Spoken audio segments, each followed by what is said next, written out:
Okay, welcome to our presentation on network de-anonymization of how to attack user data.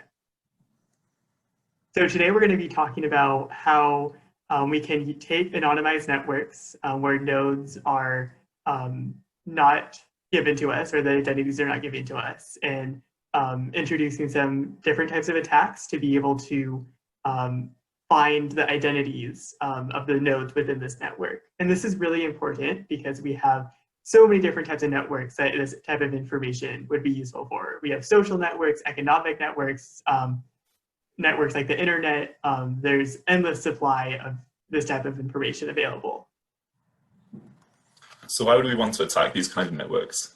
Well, the information in the network could regard transactions, bank payments, communications between companies or CEOs, and that's all valuable information that attackers could take advantage of to figure out trends in stock markets or trades or anything like that. So there's different kinds of attacks. There's active attacks and passive attacks. Passive attacks involve just analyzing the data once it's been released, whereas active attacks actually require malicious nodes to be inserted into the network. We're going to focus on an active attack called walk-based attacks. The algorithm is very efficient and intuitive, but it does require a lot of malicious nodes to be inserted. Those nodes are really hard to detect, though. Yeah, so in kind of a general overview of how these walk-based attacks work, so you have some sort of network that you're looking at. Pretend this is a social network, let's just say a Facebook friends. And so you look at your nodes, and what Neil just said is you only really need log of n nodes. So suppose there are n nodes, this is, you could use 11 or 12 in this case to insert in.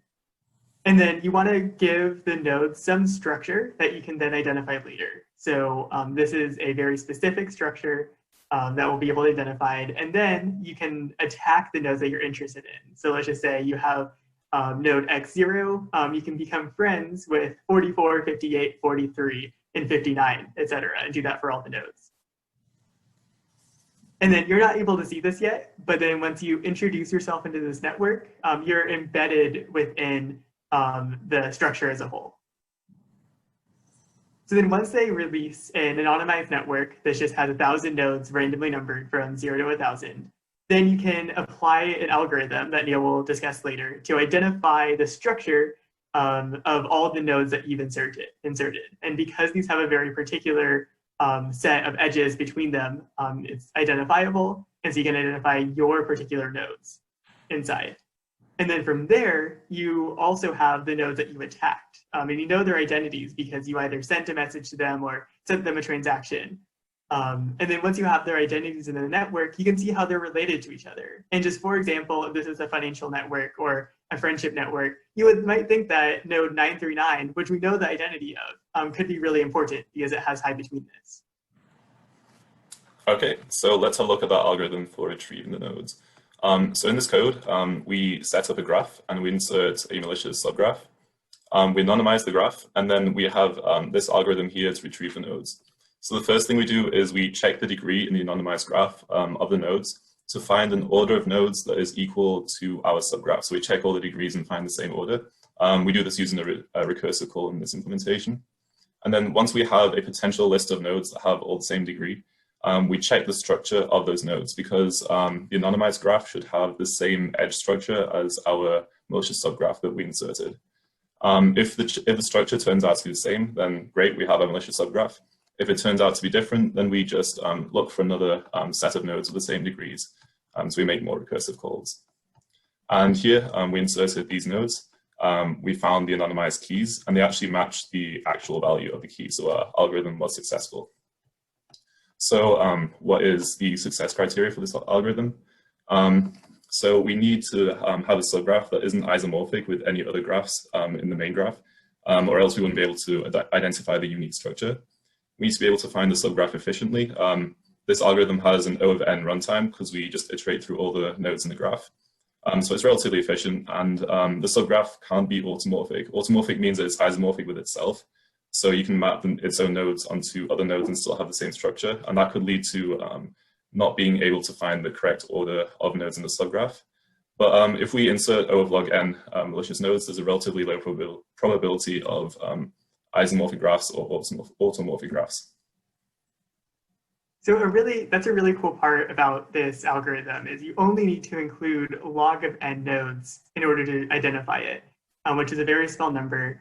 And in the paper that we were looking at, they showed a mechanism that you can then identify log of n squared number of attacked nodes. So you can reveal log of n squared number of nodes.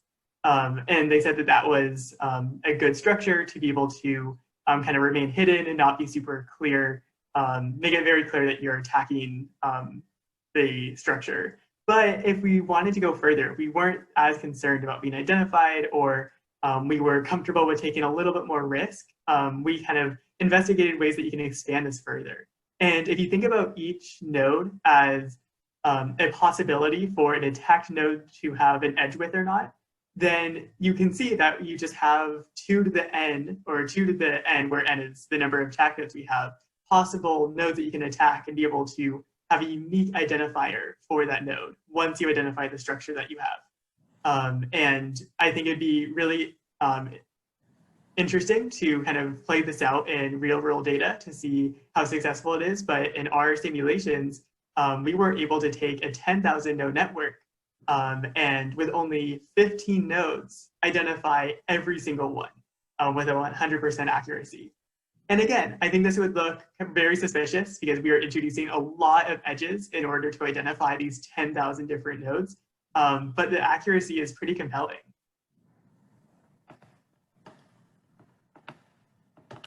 Okay, so what can we do to prevent these kind of attacks? So one paper that we looked at that talks about prevention algorithm uses something called ant-colony optimization. It's named this way because ants always find the shortest path between 2 locations in a similar way that Dijkstra's algorithm uses breadth first search to find paths. And we can attach markers to the useful paths, or to keep the analogy going, we can attach pheromones to mark those paths and essentially create a ranking of more important edges to less important edges. Which is essentially similar to calculating an edges betweenness, and essentially removing the unimportant edges, or the edges with low betweenness. This way we don't disrupt the data of the overall graph. We do remove a lot of edges, which would actually lead to edges from the malicious subgraph being removed, and that makes it impossible to re-identify the malicious subgraph because the structure of the graph has changed and therefore our algorithm would fail. Another way of preventing these kind of attacks is using the automorphism. So I found this really interesting paper, it's from this year, that describes an algorithm that inserts edges into the graph so that the graph becomes k-symmetric. And that means that every node in the graph can map onto k other nodes in automorphic graphs. And if we were then trying to retrieve our malicious subgraph, we would find k other subgraphs with exactly the same structure, and it would be impossible to identify which one is our malicious subgraph. We would then also struggle to identify the nodes we attacked because all the attack nodes also map onto other automorphic nodes, and so we wouldn't be able to find the malicious subgraph, and even if we did, we then would struggle to find the attack nodes. So yeah, that's a really cool way of trying to prevent these kind of attacks. So yeah, thank you for watching. The code will be on GitHub with a link in the description, and yeah. Yeah, thanks for watching.